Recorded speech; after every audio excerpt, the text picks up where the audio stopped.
Andrea வீட்டுக்கு போய் ஃப்ரிட்ஜில் உட்காருங்களா பெட்ரூமில் படுக்கிறீங்கன்னு தெரில. நான் சின்ன வயசில் பீச்சில் சிலை பார்த்தேன், அப்புறம் ஆண்ட்ரியாவை பார்த்தேன். அப்படியே தான் இருக்குது ரொம்ப வருஷமாக. You look same. அது எப்படின்னு தெரிலமா. அது உங்களெல்லாம் கூப்பிட்டு வந்து ஃபாரின்லேருந்து ஆளுங்க வந்து இன்டர்வியூ எடுக்கணும். எப்படி இத்தனை வருஷம் அப்படியே இருக்கிறீங்க?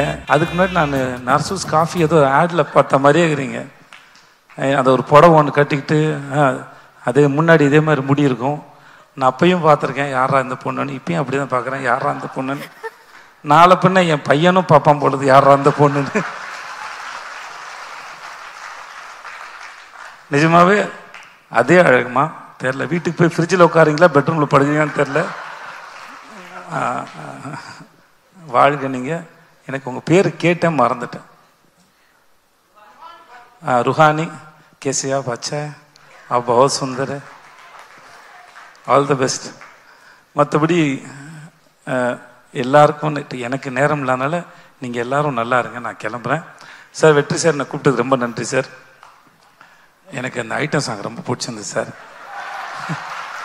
சார் நீ தான் இந்த உங்கள் கை தட்டிங்கன்னா உங்கள் எல்லாரும் தான் பிடிச்சின்னு அர்த்தம். என்னெல்லாம் ஏமாற்ற முடியாது, நானே ஏமாந்துப்பேன். ஆனால் சார் வாழ்த்துக்கள். அவனுக்கு ரொம்ப சந்தோஷம். கார்டு எடுத்த போது பார்த்தது நீ தான் பண்ணேன்னு சொன்னாங்க. ஒரு நாளில் பண்ணேன்னு சொன்னாங்க. வாழ்த்துக்களா சார். ஒன்று பார்க்கல சந்தோஷம். வாழ்த்துக்கள். Thank you so much. GV sir இது வரைக்கும் நான் எந்த படம் கேட்டாலும் எனக்கு வந்து பண்ணுறேன்னு ஒத்துக்கிட்டதே இல்லை. Thanks GV sir. ஆனால் ஒரு முறை சொல்லுவார் என்னை கூப்பிடுங்க சார்னு. தெரில ஏன் அப்படி பண்ணுறீங்க எனக்கு தெரில சார். தெரில. இருந்தாலும் என்ன மேடை ஏறி சொன்னால் நீங்களும் எனக்கு பண்ணுறேன்னு சொல்கிற மாதிரி மூஞ்சி வச்சுப்பீங்க. நல்லா சொல்லிட்டேன் நான். இல்லை நான் இது வரைக்கும் கேட்டதில்லை. நான் சும்மா தான் சொன்னேன். உங்களுக்காக தான் போய் சொன்னேன் இப்போ நான். Thank you sir. நெல்சன் எனக்கு உங்களோட ஸ்பீச் எப்பவுமே ரொம்ப பிடிக்கும் தெளிவா. And thanks. உங்களை பார்க்க நீங்கள் நடித்தது நான் ரொம்ப சந்தோஷப்பட்டேன் சார். சொன்னேன் இல்லை சார், நான் ஃபஸ்ட் டைம் பார்த்தம்போதே ரிலீஸ்க்கு முன்னாடி அரசனுடையது நான் பார்த்தேன். உங்கள் டைமிங்கே தனி. எனக்கு இன்னைக்கு மேடையில் விக்ரன் பேசும்போது விக்ரன் டைமிங்கில் ஏதாவது ஒரு கதாபாத்திரத்தை நீங்கள் எழுதுவீங்கன்னு நான் நம்புகிறேன். நான் டைமிங்கு செம்மையாக இருந்தது. திடீர்னு எமோஷனல் ஆகும்போது இங்கிலீஷ் பேசுகிறாப்புல ஏன் தெரியல. இன்னமும் நம்ம ஊரில் அந்த பிரச்சனை இருக்குது.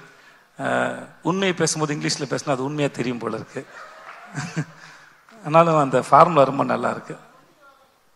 நான் வேறு சொன்னேன்னா நான் அவர் சொல்லியிருக்கேன் இங்கிலீஷில் பேசினா வேலை செய்ய மாட்டேன்னு சொல்லியிருக்கேன் நான். எனக்கு தெரியல. ஆனால் நான் அவரை ரிஜெக்ட் பண்ணான்னு தெரியல, இல்லை மேடை ஏறி ஏதாவது எனக்கு சொல்கிறாரான்னு தெரியல. என்ன காரணம்? பேமெண்ட் அதிகமாக கேட்டிருப்பீங்க. Okay thank you. அப்போ என்னால் பேமெண்ட் கொடுக்க முடியாது இருந்திருக்கேன். வாழ்த்துக்கள். நிஜமாக ரொம்ப நல்லாயிருக்கு.